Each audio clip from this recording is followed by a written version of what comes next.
Hello, and welcome to this Culp Coffer 21 virtual session on ensuring continuing competence. My name is Richard Williams, and I'm a policy manager here at the SRA, and I will be your host for this session. So how this session is going to work is you'll be watching a recording of the presentation that we did at our face-to-face Culp Coffer conference last week. So we have the presenters from that session here with us today to answer all of the questions that you may well have on continuing competence. So we have Karen Minns, who's a policy manager here at the SRA, and we also have Michelle Rosen, who's a partner and culp at Brightstone Law. So we want this session to be as interactive and as helpful to you as possible. So I encourage you to submit a question if you're thinking about one in your head. So to do this, you need to click on the link below this broadcast and submit your question. It's always nice to know your name when answering a question, so you can submit your question with a name or anonymously if you would prefer. So that's all I've got to say in terms of introduction. So we'll now hand over to the presentation, and we'll see you after to pick up your questions. So what do we expect when we talk about your continuing competence? At a basic level, it's that all solicitors we regulate deliver a proper standard of service to clients. This means meeting the standards that we set out in our competence statement by keeping your skills and knowledge up to date. And our codes for firms and individuals are clear that meeting our competency requirements is a regulatory requirement. But we do know that what this means in practice will change. It will depend on the stage you're at in your career or the role that you've taken on, or whether or not we're in the midst of a global pandemic or not. But at each point, we expect you to reflect on your practice, to plan your learning and development, to take appropriate steps to address your learning and development needs, and then to record and evaluate this activity. So meeting our requirements doesn't have to be separate from your core practice, but we think that each of these steps is vital to maintain your competence. So I'm going to look at each step in a bit more detail. So the first stage, reflecting on your practice. So I think we're all reflecting constantly. I think everybody in here will finish a meeting or close a case file and think about what went well, what didn't go so well, and what you might do differently next time. You might even think about whether you need to go and research the answer to a question that keeps coming up, or go and talk to your colleagues either within your firm or in your wider network about an issue that keeps being raised.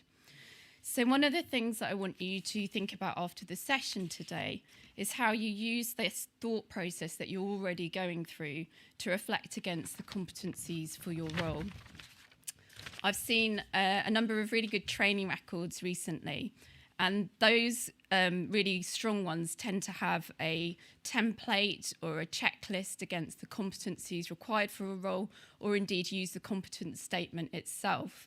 And then there's some recognition by the individual who is completing the training record of any gaps against those competencies, and then a plan in place for addressing them, which takes us to the next step.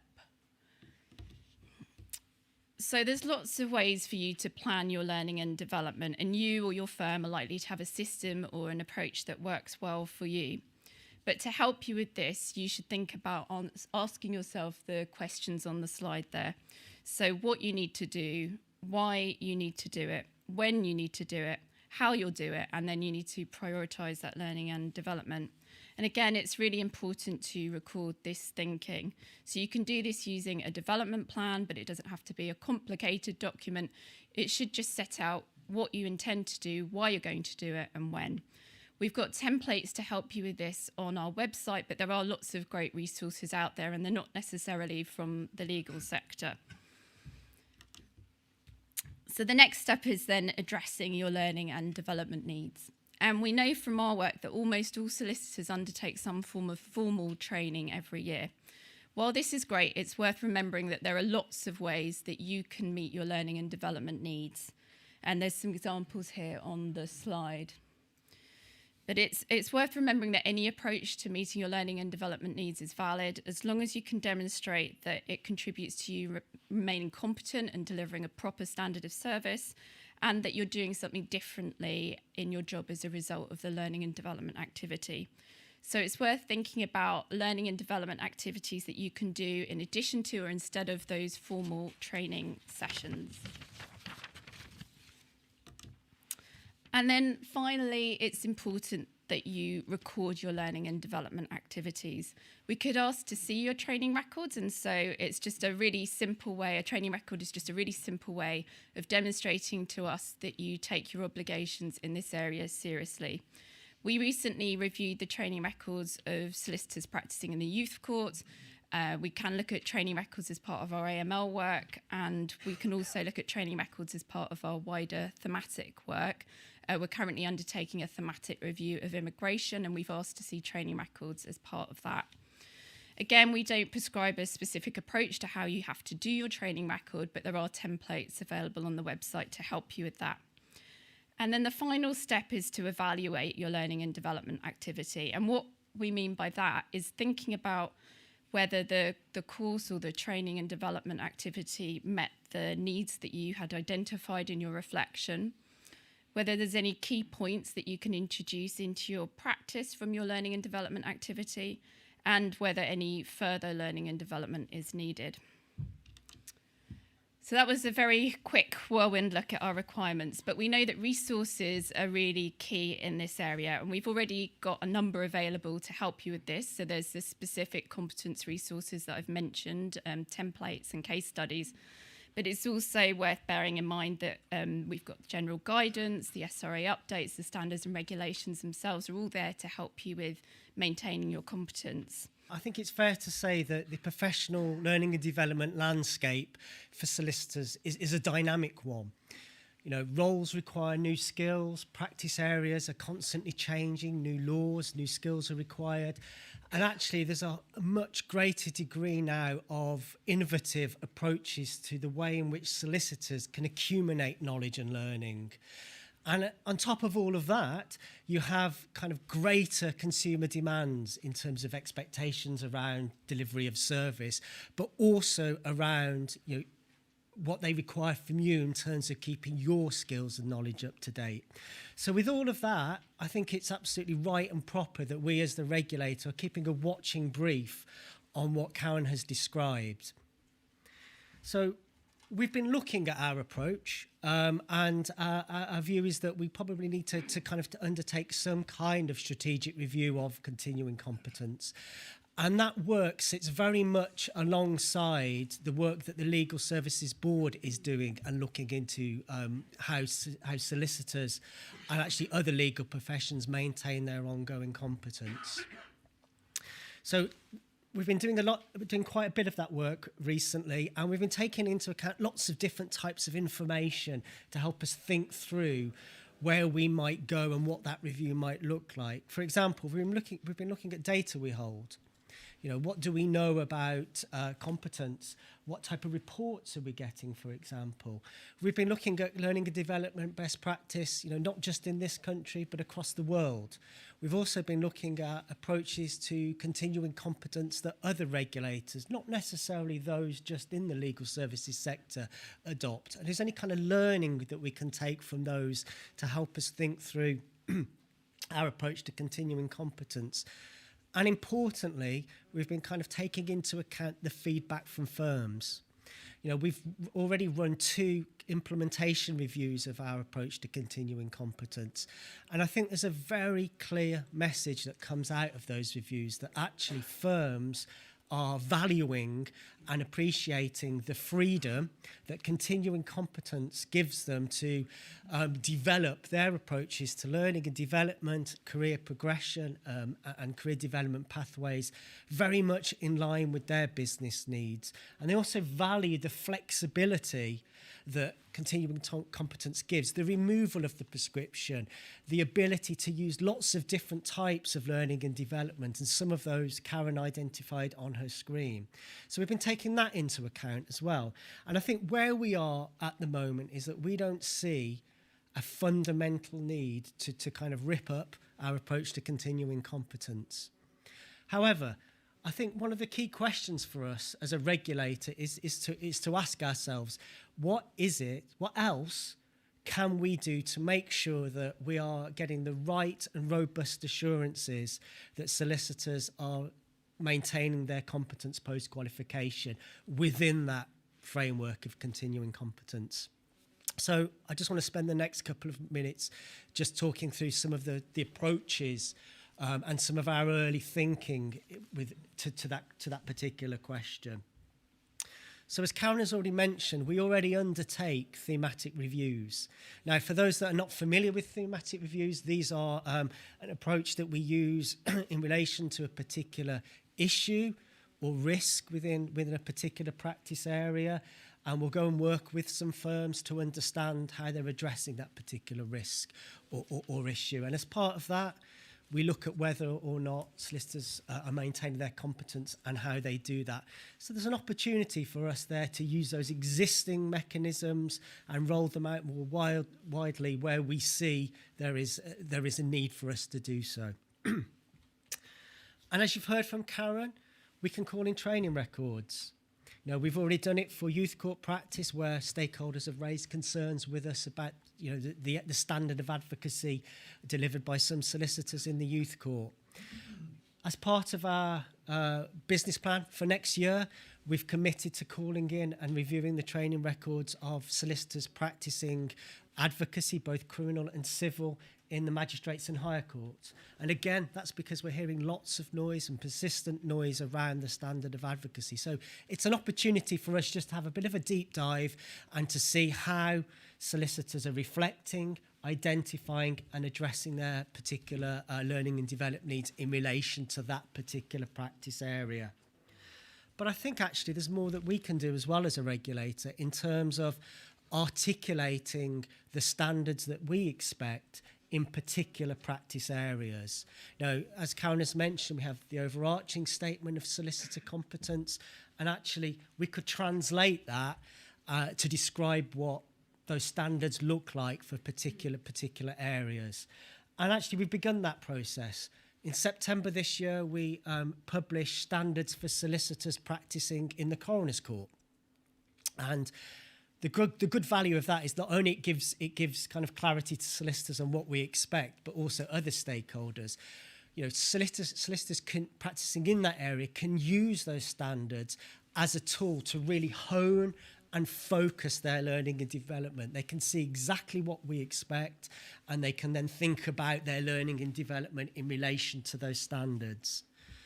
And I think, you know, as the poll question suggests, there's more that we can do to develop and enhance our existing resources to help solicitors understand continuing competence, apply it in practice, but also there's more that we can do, I think, in relation to specific practice areas.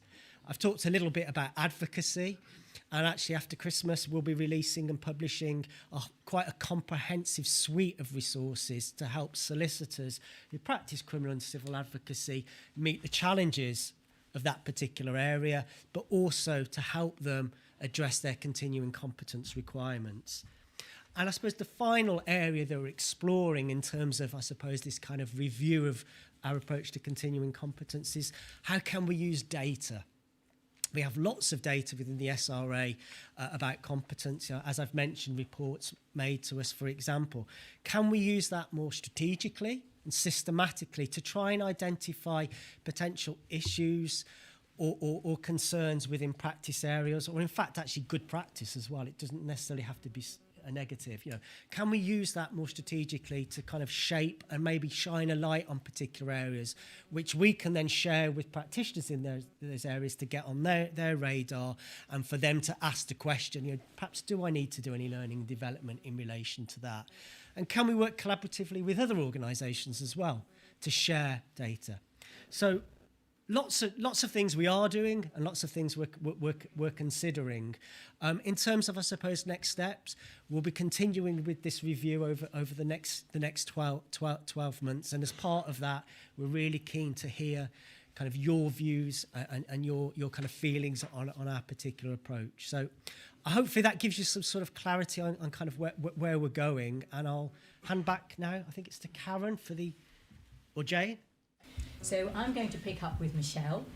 So to remind you all, Michelle is a partner as well as a COLP, at Brightstone Law, and which is a mid-sized full-service firm, and you have specialisms in banking and financing, I think, Michelle. That's right. And many congratulations on your shortlisting Thank you. for Medium-Sized Law Firm of the Year in the Law Society's Excellence Awards 2020. So congratulations Thank on you that. very much. Thank you.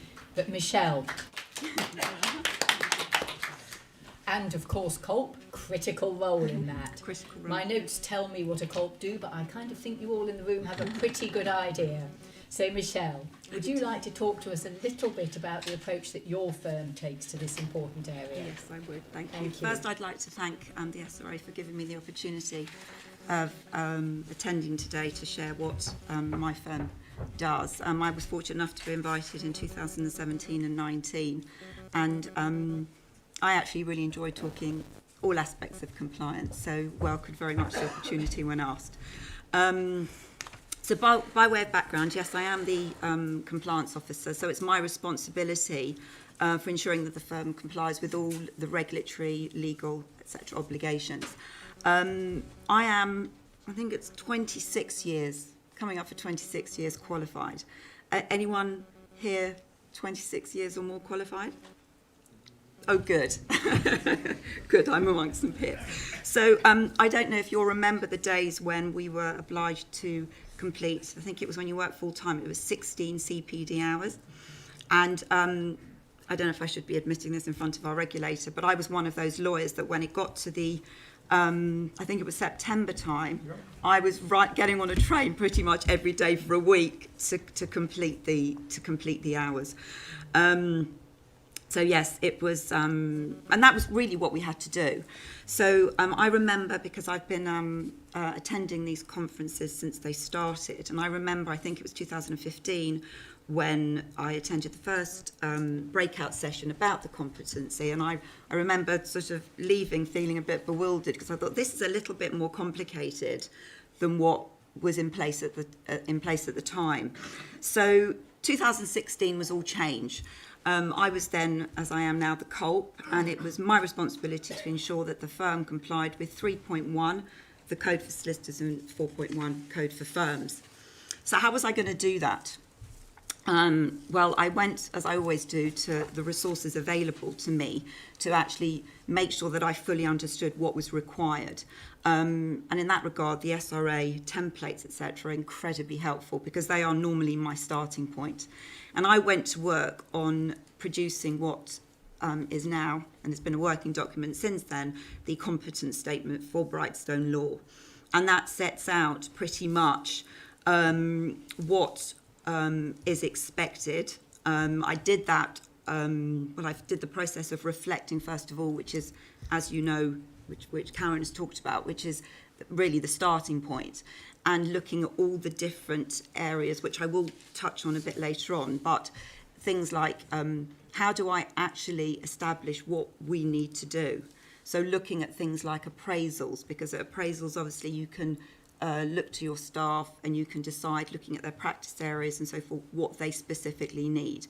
So it's, you know, it's looking at their practice areas, looking at what we need to train them in terms of the regulatory requirements and so forth. So I produced this competence statement, and I then rolled that out across the firm and to my staff, to the fee earners. And I did that at the same time as I do it annually. I give them their competency, the actual training record that they have to complete. I run it the same period of time because that's what I've always done, being old school, so that we do run the period from the 1st of November to the 31st of October, and it works very well. And within that, the staff, you know, have to complete what courses they do, what they reflect on, what they themselves think they need to train. And I also, in my email, which attaches the record, I set out and I remind them what our obligations are in terms of what the standards and regulations say. So they know actually that it's a mandatory obligation and this is what you have to do in order to comply. The statement itself reflects on the BSL competence statement. It looks at planning what the fee earners' learning needs are. It addresses and records and evaluates their learning and then they have to themselves complete an annual declaration before I then complete the firm's practice certificate application. So it's then, I also at the same time, we run a training and development policy that again sets out what sort of training we will be looking for fee earners to complete in order to make sure that they reach all the various competences they're obliged to do. Monitoring and recording, yes, it's the fee earner's responsibility to record what they're doing by way of training, which again I will talk about a bit later on, but in terms of what that means. So it's anything from formal training to informal training. But what I do is I insist that the records are sent to me on a regular basis. So I'd say probably 2 to 3 months. I then get those statements in to ensure that not only are they doing the training that I've booked for them to do, if it's external training, but also that, for example, when it comes to informal training, that they are recording that too, because all of that goes to evidencing their competency. So just in conclusion, I hope that that gives you a feel of what my firm does to ensure that our solicitors are in fact competent, because what we do ultimately makes sure that the future of our firm basically depends on it. You know, the competency of our staff, and that they're able to give excellent not only service but their skills are where they need to be, actually gets us the result we want. Welcome back, and I hope that you found those presentations useful. So we've got about half an hour now to answer some of your questions on continuing competence, and we've already had quite a number of questions submitted so far. But I think I wanted to start with a pre-submitted question from Sema, who asks, what are the continuing competence obligations for registered foreign lawyers? So Karen, perhaps if I can ask you to pick that one up first. Yeah, sure. Thanks for the question. So all solicitors, registered European lawyers and registered foreign lawyers have an obligation under our Code of Conduct for individuals to maintain their competence and keep their professional skills and knowledge up to date. And if you work for a firm that we regulate, the firm has a duty to make sure that you're competent to carry out your role. So while foreign lawyers have a regulatory status with us so that they are bound by the code, they're not solicitors of England and Wales. So what that means is that they don't have to meet the formal requirements that we set out, for example, the competence statement, and then that cycle of reflecting and planning that sits underneath it. However, because of the obligation under the code to maintain your competence, you've still got to make sure that you are taking active steps to meet that obligation. And so one of the ways that you can do this is by following the way we set out, so following that reflective planning and recording process, or you can follow any obligations related to your competence that might be set by your home jurisdiction. But regardless of how you do it, we do still expect you to meet that duty and maintain your competence and keep your professional skills and knowledge up to date. Okay, thanks, Karen, and hopefully, Sema, that answers your question. We've had quite a cluster of questions around, I suppose, who does the continuing competence obligations apply to within a firm? Have you got any kind of views or pointers for people watching, Karen, on who it might apply to? Yeah, sure. So, as I've mentioned, there is obviously the obligations on individual solicitors, which are set out in the code for individuals, but there is also obligations around competence in the code for firms. And at 4.3 of the code for firms, we're very clear that it's a firm's responsibility to ensure that the managers and the employees that are working within that firm are competent to carry out their role and to keep their professional knowledge and skills up to date.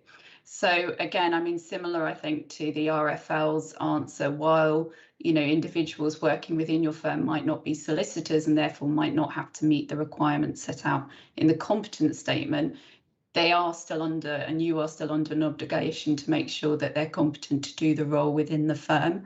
And obviously one of the ways that you can do that is to have in place some kind of formal process that looks a lot like the one that we set out for solicitors. Okay.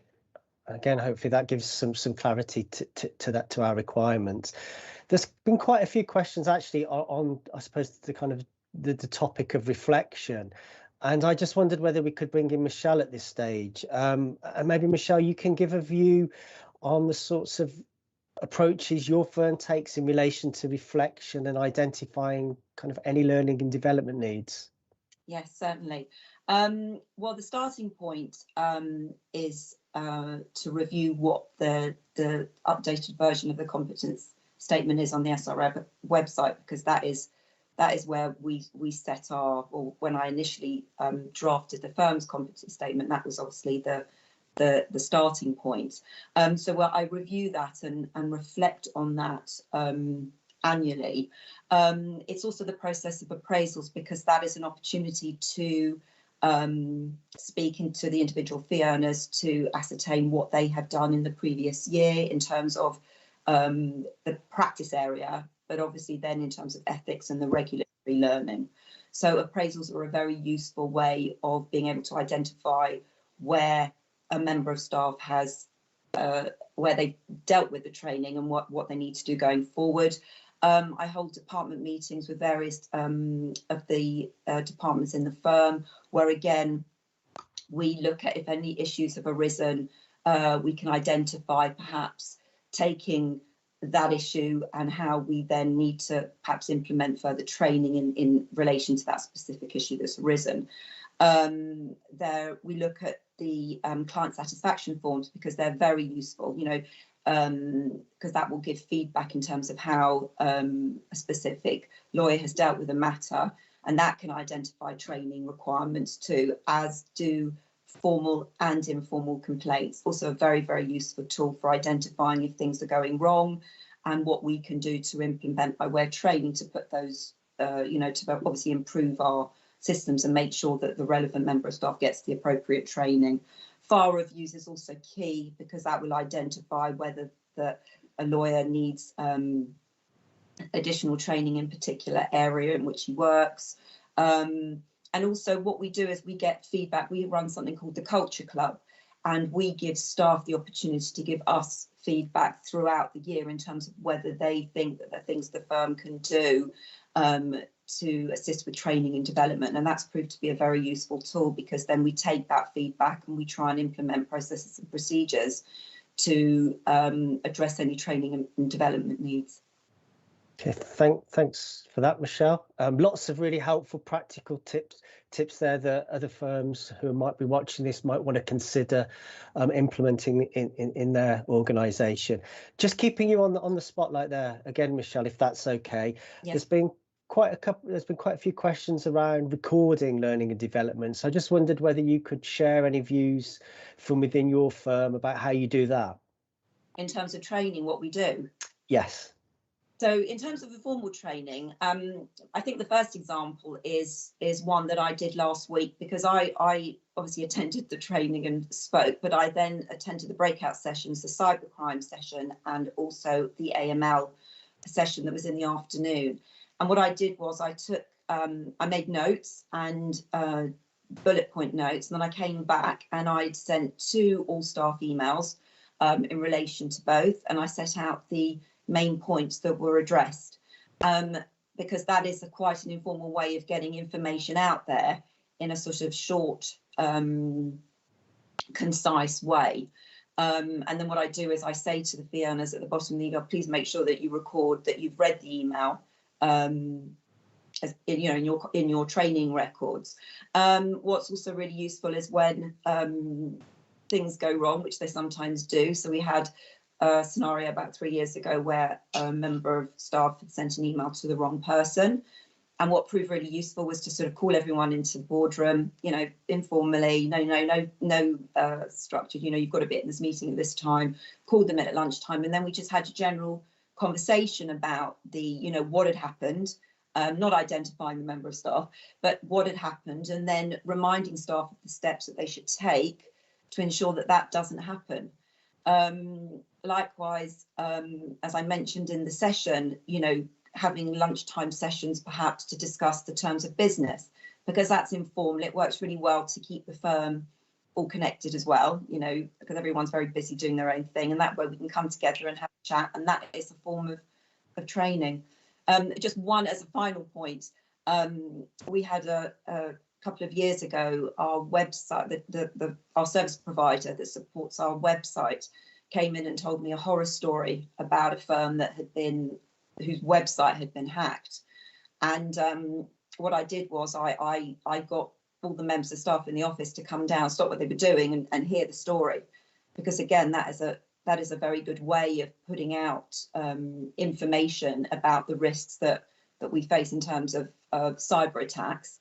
And again, it wasn't structured. It was on the moment, informal training, and I think that proves very very useful. Okay, thanks for that, Michelle, and obviously lots again practical tips there about recording your learning and development and making the most, I suppose, of those kind of impromptu opportunities to think about how things are working, and in and of itself that is learning and development. I suppose just on that particular point, we on our website have a number of resources, continuing competence resources, which are available for people to use, which provide further tips and hints on reflection and how to record your learning and development. In fact, there is a particular a template that you can use to help record your information. Karen, if it's okay, I'm going to come to you, because there's been a couple of questions asked around how does continuing competence work if you're perhaps a sole practitioner or you work alone? Are there any different requirements or are there any kind of suggestions you can give to people in that situation? Yeah, sure. So the requirements are the same. The competence statement is pitched at a high level, so you can apply it as appropriate to your practice. But we do recognise, the challenges of meeting the obligations when you're working alone. So just thinking about each of the steps of our process in turn. So when it comes to reflecting on your practice, that's making use of the information that we might be providing you through SRA updates or the cold coffer updates, making use of your wider network. So the Sole Practitioners Group, I know, is a great resource for people in this position, local law societies, but then also doing some kind of internal reflections, so file review processes that might sort of throw up some areas for you to think about in your learning and development for the year ahead. And then any kind of client feedback as well that you're collecting in is, again, very useful for helping you reflect on your learning and development needs. And then when it comes to planning your learning and development, again, Richard's mentioned the templates that we have on our website. We just expect something simple, really, an Excel spreadsheet, the template that you review every few months, and using the competence statement as your reference for when you're kind of doing that development planning activity. And then thinking about how you could address your learning and development needs, again, using those local networks, coming to events such as this. We know from the feedback that we've had from solicitors about how they've adapted their training and development due to the pandemic. One of the positives of the pandemic has been the increased availability of more accessible learning and resources that are online, so webinars and podcasts and seminars, and those tools that you can access at a time that's convenient for you. So, there's a lot of value, obviously, in attending training courses, but they're not the only way that you can meet your learning and development needs. There are lots of other ways to do that. And then finally, just again, using a very simple spreadsheet or the template on our website to log any learning points from your learning activity, and any thoughts that you've got about whether that activity met your learning and development needs is, just a really sort of simple line or two. And just making sure that you're kind of looking at that document every few months is going to be enough for us. But you know, as Richard said, we have got a lot of resources on the website already, but we are looking to build on this, and we're also thinking about potentially targeting our resources by different groups. So small firms and sole practitioners might be one of those. So any thoughts that you have about how we might helpfully support you in meeting your obligations in this area, especially where you are practicing alone, then please do get in touch with us and let us know. Okay, thanks, Karen. I think an important sort of extra to what you've just said is there obviously, you know, once you've completed some learning development, it's almost worth thinking actually in doing so, did that raise any other learning and development needs that you might want to document and think about how you address. Michelle, if I can come back to you with the question. We've talked a little bit about the resources we have available on our website. From your perspective as a CULP, what additional resources do you think the SRA could provide that you would find helpful? I think, which again I mentioned when I spoke last week, perhaps an interaction between the regulator and the CULP of the firm, where you can give us feedback, perhaps what other firms are doing in order to comply with the competency requirements. I think that would be very useful, because it can be sometimes a little bit isolating. So, you know, absolutely the SRA website, incredibly informative and very helpful. But sometimes when we're on the ground doing what needs to be done, and it would be very useful to hear from you directly, I think, and to share with us perhaps more on a regular basis in terms of what other things we could be doing. Because as you heard, in terms of what my firm is doing, in terms of reflecting and identifying what it needs to, you know, a lot of that is, as Karen said, you know, that, and those resources and guidance is on the website. But I think there's nothing like hearing what's actually going on the ground. So I think that would be very useful. Okay, thanks for that, Michelle. Karen, perhaps a question for you, and I suppose where we go next with continuing competence. I mean, there's lots of talk, particularly from the Legal Services Board, about reviews into this area. Can you just share some kind of thinking on where we might go next? Yeah, so we've been having a look at our approach to continuing competence. We're undertaking our own strategic review at the moment, and we're also obviously paying very close attention to the legal services work in this area. The Legal Services Board is going to be consulting on its proposals for its expectations for what regulators should be doing in terms of competence in the next month or so. So we'll be reading that with a lot of interest. But in the meantime, we have been undertaking a lot of work internally, looking at the data and information that we have about competence. And where we're getting to is that we can't see there being a case for a change to our overall framework for competence. So the competence statement will remain in place, and we know from the feedback that we've had from solicitors about our approach that most people welcome the more flexible, reflective approach that we're now taking with competence. We also know, we've also been talking to other regulators, both based in the UK and abroad, to understand what best practice in this area looks like. And the general consensus is that more reflective approach to learning and development is the direction of travel, really. So we can't see there being any fundamental changes there. But what we may look at doing is more checks to understand what solicitors are doing in practice. So Richard, I think, mentioned the training records review that's been done as part of his talk. And then we're also considering what extra support and guidance that we can provide to solicitors and firms to help them meet their obligations and make sure that they're meeting their obligations in this area.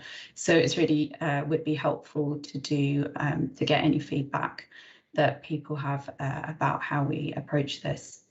But it's certainly an area of huge importance to us, and it's an area that we're not going to stand still on. We're not going to just conduct a review and be done with it. This is an ongoing kind of iterative process for us, and something that we continue to be focused on.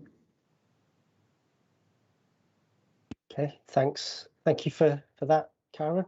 We're sort of coming to the end of the session now, but I wondered whether it would be helpful for us to finish on a top tip in relation to continuing competence. Not to put anyone on the spot in terms of the presenters, but perhaps Michelle, if I can start with you, and then Karen, and then. Sorry. Yeah, I think it's just reiterating what I said earlier about, I think the regulator should contact us directly, or even if it's just sending a sort of almost a specifically about competence, just any feedback that you get. So, for example, now if hopefully anyone that's watched the session, if they've got any ideas or things that they do that perhaps we haven't addressed in today's, share them. And then if you get anything, then to share that with cults of firms, I think that would be incredibly useful. So okay, thanks for that. And obviously we have our existing sort of SRA communication channels, SRA bulletin and our cult coffer emails, which we could use to get that information out. So I think that's something we can take away and consider how best we can do that. Karen, your top tip? I think it's just a short one, really, and one that I kind of tried to emphasise in the talk I did, and it's recognising the reflection that you're already doing on a day-to-day basis as such. When we talk about reflecting on your practice, I don't think we're talking about anything different to you kind of leaving a meeting or looking at case files and thinking about what went well, what didn't go so well, what could I do better next time. So to use that thought process and consider it in the context of meeting your competence obligations and in the context of the wider competence statement. Okay, thanks. And then I'll finish off with, I think, my top tip, which is to record everything you're doing. I think it's absolutely critical that you do so, because in a way that's your evidence that to us to demonstrate that you're taking our continuing competence obligation seriously, and that you're actually doing the things that you're required to do. And as was mentioned in the presentations and mentioned by Karen just a few minutes ago, we will and are looking at particular practice areas to see what people are doing, and we may call in training records. So you recording your reflection, your learning and development are absolutely critical going forward. Okay, so I think that's come to the end of the session. So thank you for all those that submitted a question, and apologies to those that we didn't quite get round to discussing. We're going to have a look at those questions and to see whether any additional themes we can pick up in terms of our continuing competence resources, or for any future webinars on this subject. And of course, if you've got any specific queries around continuing competence, I'd encourage you to contact our ethics helpline, who can offer you some support and guidance. So hopefully you think that's been a helpful session. There's certainly lots of sort of practical on the ground tips in there, which you can go away and think about how you implement them within your firm. But we'd like to know what you think. Did this format work for you? Can we improve it? There should be a feedback link below, so you can click on that and let us know your views. So the virtual Cult Coffer conference doesn't finish today. We still have a further 2 days of virtual sessions to go, so a plug for the upcoming sessions. Tomorrow you can hear about the Solicitors Qualifying Examination, the SQE, and what it means for you as employers. And also a session on our standards and regulations, and we referred to kind of obligations in the Code of Conduct for firms and individuals throughout this session. So if you want a reminder of those, it's certainly worth joining in for that session.